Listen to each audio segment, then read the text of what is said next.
ಮರಿಯನ್ನು ಗುಡಕ್ಕೆನ್ನನು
ಕರ್ಣ ಕಠೋರವಾದ ಇವಳ ಮಾತುಗಳನ್ನು ಕೇಳಿರುವ ಈ ನನ್ನ ಪ್ರಾಣ ಪಕ್ಷಿಯು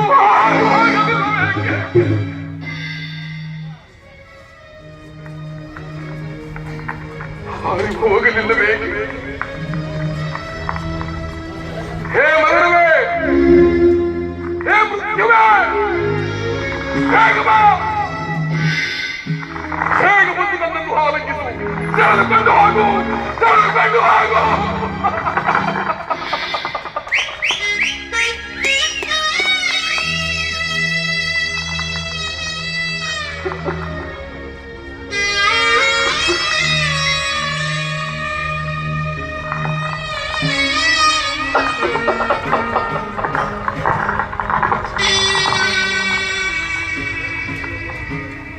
ಹೇ ಕುಲಘಾತಕಿ, ಏನಂದಿರಿ?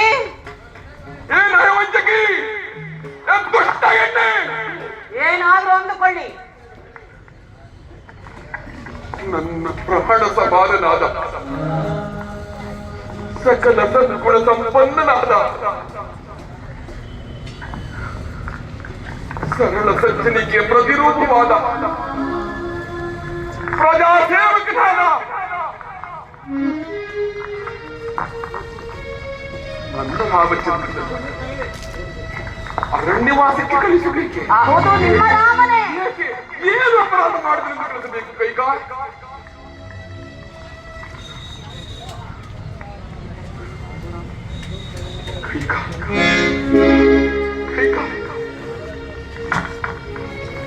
ನೀನಿಂದ ಕರೆದ ಕಠೋರವಾದ ನುಡಿಗಳಿಗೆ ನನ್ನ ರಾಮಚಂದ್ರನು ಹೇಗೆ ಪಾತ್ರನಾದನು? ಕೈಕಾ ಹೇಗೆ ಪಾತ್ರನಾದನು? ಸಾಕು ಮಾಡು ಈ ನನ್ನ ಆಲೋಚನೆಯನ್ನು. ಏನಂದಿರಿ? ಆಲೋಚನೆಯನ್ನು ಮಾಡತಕ್ಕವರು ನೀವು, ದೂರದ ಆಲೋಚನೆಯನ್ನು ಮಾಡತಕ್ಕವಳು ನಾನು. ಈಗಲಾದ್ರೂ ಏನಾಗಿರುವುದು? ಹೊತ್ತ ಮಾತಿಗೆ ತಪ್ಪಿದ್ದೇನೆಂದು ಹೇಳಿಬಿಡಿ. ನಾನೇ ಎಲ್ಲಿಯಾದ್ರೂ ಹೋಗಿ ವಿಷಪಾನವನ್ನು ಮಾಡಿ ಪ್ರಾಣ ತ್ಯಾಗ ಮಾಡಿಕೊಳ್ಳುತ್ತೇನೆ. ಏತಕ್ಕೆ ಬಂದು ಇಂತಹ ದುರ್ಬುದ್ಧಿ?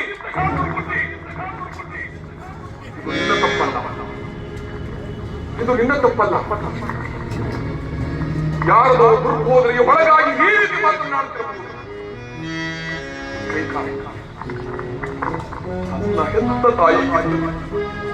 ನನ್ನ ಹೆತ್ತ ತಾಯಿಗಿಂತಲೂ ಅತಿಶಯವಾದ ಪ್ರೀತಿ ವಾತ್ಸಲ್ಯಗಳನ್ನು ತೋರುತ್ತಿದ್ದ